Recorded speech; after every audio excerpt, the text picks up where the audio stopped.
रामपुर गांव में बबलू नाम का एक गरीब किसान रहता था। उसके पास एक छोटी सी जमीन थी जिस पर वो खेती करके अपना गुजर बसर किया करता था।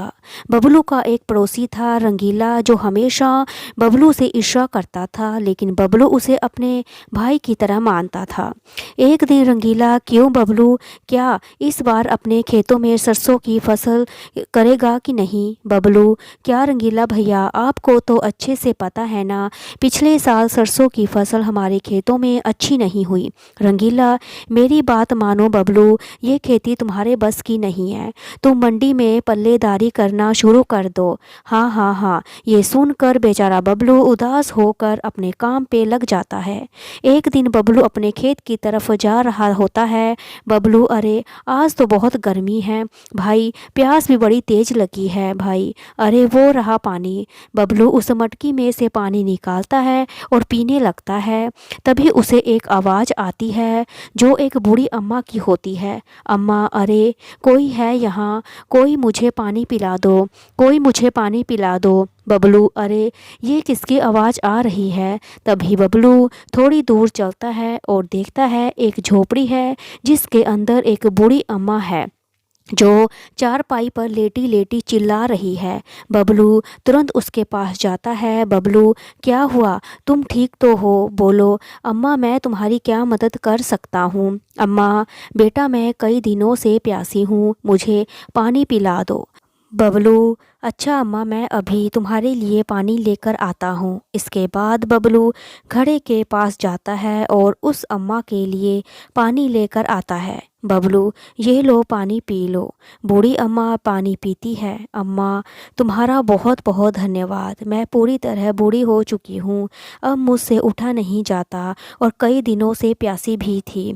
तुमने मुझे पानी पिलाया है, ना जाने कब से इस संसार को त्याग दूंगी मैं बेटा। बबलू, लेकिन क्या अम्मा, तुम्हारा इस दुनिया में कोई नहीं है क्या? अम्मा, नहीं बेटा, मेरा इस दुनिया में कोई नहीं है, लेकिन बेटा क्योंकि तूने मुझे पानी पिलाया है तो मैं तुझे एक राज की बात बताती हूँ। बेटा, तुम्हारे हाथों पानी पी लिया, अब शायद मैं स्वर्ग प्रस्थान कर जाऊं। जाने से पहले तुम्हें एक राज बताती हूँ। मेरे घर के सामने जो नीम का पेड़ है उसके नीचे बहुत पुरानी चमत्कारी पिटारा छुपा हुआ है जो मैं तुम्हें भेंट देना चाहती हूँ। उसका कभी दुरुपयोग मत करना, और कोई अगर उसका दुरुपयोग करे तो उसे वहीं छुपा देना। बबलू, क्या चमत्कारी पिटारा? अच्छा ठीक है, मैं अभी उस चमत्कारी पिटारे का अभी ज़रूरत से अधिक इस्तेमाल नहीं करूँगा, ना ही किसी को करने दूँगा।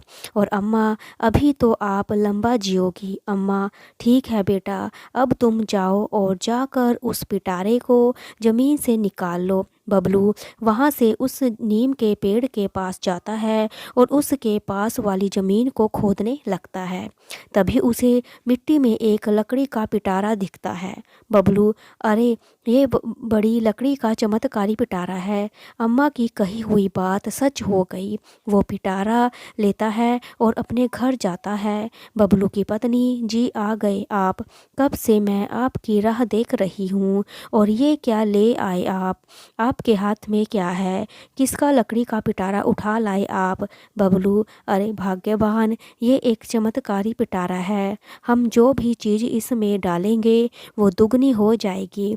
बबलू की पत्नी, ये क्या कह रहे हो जी, क्या सच में ऐसा हो सकता है? जी आप कहीं यहीं रुकिए, मैं अभी लाती हूँ। थोड़ी देर बाद उसकी पत्नी हाथ में एक मूंगफली का दाना लेकर आती है और लकड़ी के पिटारे में वो मूंगफली का दाना डाल देती है। तभी उस पिटारे में बहुत सारी मूंगफली आ जाती हैं। दोनों ये देखकर हैरान रह जाते हैं। बबलू, देखा तुमने भाग्यवान, ये सच में एक चमत्कारी लकड़ी का पिटारा है, हम जो भी इसमें चीज़ डालेंगे वो दुगनी हो जाती है। बबलू की पत्नी, हाँ जी, आप बिल्कुल सच कह रहे हैं, ये सच में चमत्कारी लकड़ी का पिटारा है। अब बबलू को जो भी चाहिए होता है वो इस पिटारे में डालता है, वहीं उसके सामने बहुत अधिक मात्रा में आ जाता है। बबलू अब बहुत खुश होता है, वो अब अपनी ज़िंदगी खुशहाली से बिता रहा था, लेकिन बबलू कभी भी उस पिटारे का गलत प्रयोग नहीं करता। एक दिन बबलू उस पिटारे के साथ अपने खेत पर जाता है और जहाँ पर खेती करता था। बबलू, अरे मेरी गेहूं की फसल होने में तो काफ़ी समय है, लेकिन घर पर तो गेहूं का एक भी दाना नहीं है। ऐसे में मैं आगे क्या करूँगा, क्या खाऊँगा? थोड़ी देर सोचने के बाद बबलू, क्यों ना मैं इस पिटारे में गेहूं के कुछ दाने डाल दूँ। इसके बाद मेरे सामने गेहूं के ढेर लग जाएंगे और तब तक मैं उन्हीं से काम चला लूँगा। अरे लेकिन मेरी गेहूं की फसल तो बिल्कुल हुई ही नहीं, फिर गेहूं के दाने कहाँ से लाऊं? बबलू थोड़ी दूर चलता है। पास ही उसका रंगीला नाम का एक पड़ोसी था जो अपने खेत में काम कर रहा था। बबलू, रंगीला भाई ज़रा गेहूं के दाने देना मुझसे। और रंगीला, अरे भाई गेहूं के थोड़े दाने का भला तुम क्या करोगे? खैर ये लो गेहूं के दाने। रंगीला उसे अपनी फसल में से कुछ गेहूं के दाने निकाल कर देता है। बबलू रंगीला से वो गेहूं के दाने लेकर वहाँ से चला जाता है, लेकिन रंगीला को ये बात कुछ हजम नहीं होती और वो बबलू के पीछे पीछे जाने लगता है। एक जगह छिप कर रंगीला बबलू को देखने लगता है। तभी बबलू अपनी उसी लकड़ी के पिटारे में गेहूं के दाने डालता है और देखते ही देखते उस गेहूं के दाने से काफ़ी गेहूं हो जाते हैं। ये देखकर रंगीला हैरान रह जाता है। रंगीला, अरे ये क्या, इस बबलू के बच्चे ने तो मुट्ठी भर गेहूं के दाने से इतने गेहूं कैसे बना लिए? इसके बाद वो आदमी वहां से अपने घर जाता है और अपनी पत्नी को बबलू की सारी बात बताता है। रंगीला की पत्नी, ये क्या कह रहे हैं आप? क्या सच में बबलू के पास कोई चमत्कारी लकड़ी का पिटारा है? आप एक काम कीजिए, वो लकड़ी का पिटारा ले आइए, वहाँ उससे फिर हम उनसे पैसे डालेंगे, जिसके बाद हमारे पास बहुत सारे पैसे हो जाएंगे। ऐसे ही हम बहुत अमीर हो जाएंगे। रंगीला, अरे भाग्यवान, मैं कैसे उस बबलू से वो चमत्कारी लकड़ी का पिटारा ला सकता हूँ? वो पिटारा बबलू मुझे कभी नहीं देगा। रंगीला की पत्नी, मैं कुछ नहीं जानती, कुछ भी करिए लेकिन वो चमत्कारी पिटारा ले आइए। ज़रा सोचिए ना, हम उस पिटारे की मदद से कितना कुछ पा सकते हैं। रंगीला, हाँ हाँ भाग्यवान, ठीक है, करता हूँ कुछ। रात को अभी गांव वाले सो रहे थे। रंगीला चुपचाप अपने गांव से निकला और बबलू के घर गया, जहां वो देखता है बबलू और उसकी पत्नी सो रहे थे। रंगीला, पता नहीं इस बबलू के बच्चे ने वो चमत्कारी लकड़ी का पिटारा कहाँ छुपा रखा होगा। इसके बाद रंगीला इधर उधर नज़र डालने लगता है और देखते ही देखते एक छोटी सी मेज पर उसे वो चमत्कारी लकड़ी का पिटारा रखा हुआ दिखा देता है। रंगीला, अरे वो रहा चमत्कारी लकड़ी का पिटारा। रंगीला लकड़ी का चमत्कारी पिटारा चुरा लेता है और उसे अपने घर ले आता है।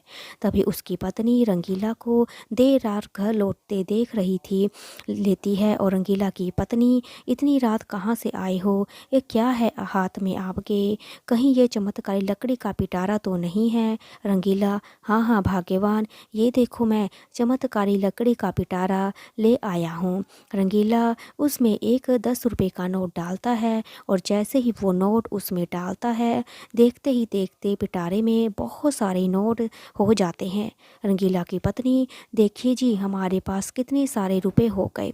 थोड़ी देर बाद और मैं, अब तो हम इस गांव में सबसे अमीर हो जाएंगे। हाय, अब कोई भी इस गांव में हमसे ऊंची आवाज़ में बात नहीं कर पाएगा और अब आपको पूरा दिन गधों की तरह खेत में मेहनत की भी ज़रूरत नहीं पड़ेगी। अब तो मैं इस पैसों से बहुत सारे गहने लूँगी। हाय, अब हमारे पास कितने पैसे होंगे। हाय हाय, अब तो हमें अमीर होने से कोई नहीं रोक सकता। रंगीला, वो सब तो ठीक है भाग्यवान, लेकिन तुम अब इस चमत्कारी पिटारे को छुपा दो। अगर किसी ने देख लिया तो शामत आ जाएगी। हाँ, रंगीला की पत्नी, ठीक है जी, अभी छुपा देती हूँ इसे। सुबह होती है और बबलू की पत्नी, अरे सुनिए जी, ना ये चमत्कारी पिटारा कहाँ गया? यही तो मैंने रखा था। ये सुनकर बबलू उसके पास आता है। बबलू, क्या हुआ भाग्यवान, आखिर क्या हुआ? और लकड़ी का पिटारा कहाँ गया? तुमने यहीं तो रखा था ना? बबलू की पत्नी: हाँ जी, मैंने तो यहीं रखा था, लेकिन अब यहाँ नहीं है जी। बबलू: हे भगवान, ना जाने कहाँ होगा वो चमत्कारी पिटारा, कौन चोरी करके ले गया होगा। बस जो भी ले गया हो वो उस चमत्कारी पिटारे का दुरुपयोग ना करे। दोनों बहुत दुखी हो जाते हैं। उधर रंगीला और उसकी पत्नी रोज़ अब उस पिटारे से एक नोट डालते हैं और जिसके बाद बहुत सारे नोट हो जाते हैं उनके पास। वो उन्हें एक बोरी में रख लेते हैं। रंगीला की पत्नी: जब तक हमारे पास बहुत सारे पैसे इस चमत्कारी पिटारे से इकट्ठा नहीं होते, तब तक हम किसी को भी ये पता नहीं लगने देंगे कि ये पिटारा हमारे पास है। हम इससे पहले बहुत सारे नोट जोड़ लेते हैं। देखते ही देखते वो पैसों की बोरियां भरना शुरू कर देते हैं। रंगीले की पत्नी: चलिए जी, अब हम इस बोरी को अंदर कमरे में छुपा देते हैं। रंगीला: हाँ हाँ भाग्यवान, तुम सही कह रही हो, चलो इसे अंदर कमरे में छुपा देते हैं। इसके बाद दोनों पैसों से भरी बोरी को एक कमरे में छुपा देते हैं। अगले दिन बबलू अपने खेत में जा रहा होता है, तभी उसे रास्ते में रंगीला मिलता है।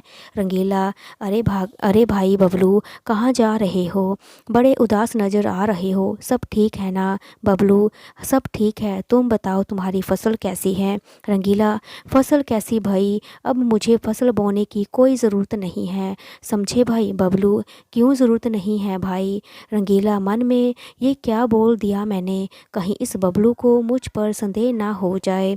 रंगीला: अरे नहीं नहीं, मैं तो मजाक में बोल रहा था, ज़रूरत क्यों नहीं भाई, बिल्कुल होगी, वही तो इकलौता सहारा है हमारा।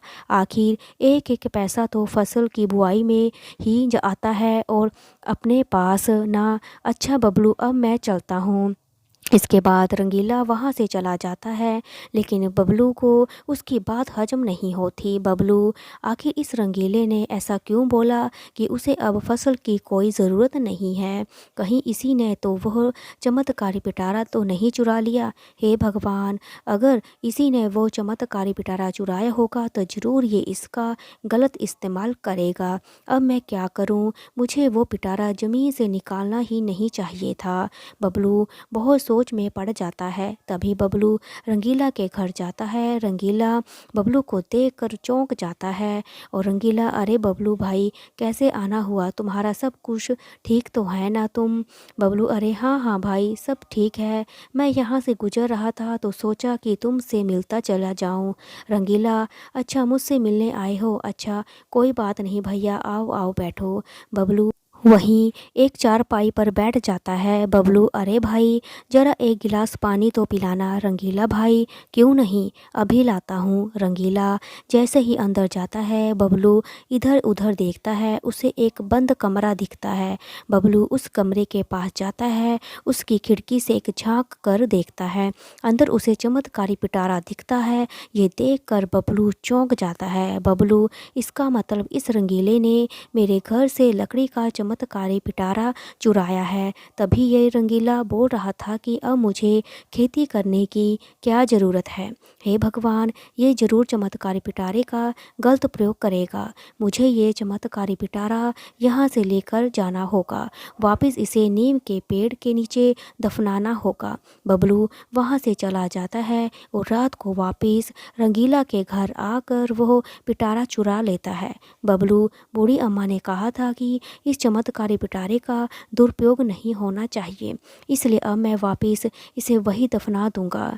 बबलू उसी जगह जाकर मिट्टी के अंदर उस चमत्कारी पिटारे को छुपा देता है। सुबह होती है, रंगीला देखता है जिस कमरे में उसने पिटारा रखा है वो वहाँ पर नहीं है। रंगीला: अरे कहाँ गया वो पिटारा, आखिर कहाँ गया वो पिटारा, यही तो मैंने रखा था, कहाँ चला गया? रंगीला की पत्नी: क्या हुआ जी, क्यों चिल्ला रहे हो? रंगीला: अरे भाग्यवान, ये पिटारा यहाँ पिटारा नहीं है, लगता है इसे यहाँ से कोई ले गया है। रंगीला की पत्नी: क्या बोल रहे हो? हे भगवान, अब हम पैसा इकट्ठा नहीं कर पाएंगे, अब तो पिटारा चला गया जी। हाय हाय रंगीला, चुप हो जाओ भाग्यवान, जितने पैसे हमने बोरी में इकट्ठा किए हैं, चलो उन्हें ही बाहर निकालते हैं, अब और पैसे तो आने से रहे। दोनों एक बंद कमरे की तरफ जाते हैं। जैसे ही कमरे का दरवाज़ा खोलते हैं, देखते हैं कि बहुत सारे चूहे नोटों की बोरियों के आसपास मंडरा रहे थे। रंगीला की पत्नी, अरे अरे, चूहे कहाँ से आ गए? रंगीला नोटों की बोरियां खोलता है तो दोनों हैरान रह जाते हैं। उन नोटों को चूहे कुतर चुके थे।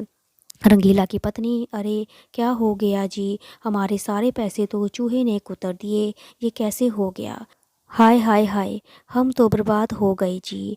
हमारे ज़्यादा पैसे पाने के लालच ने बर्बाद कर दिया हमें।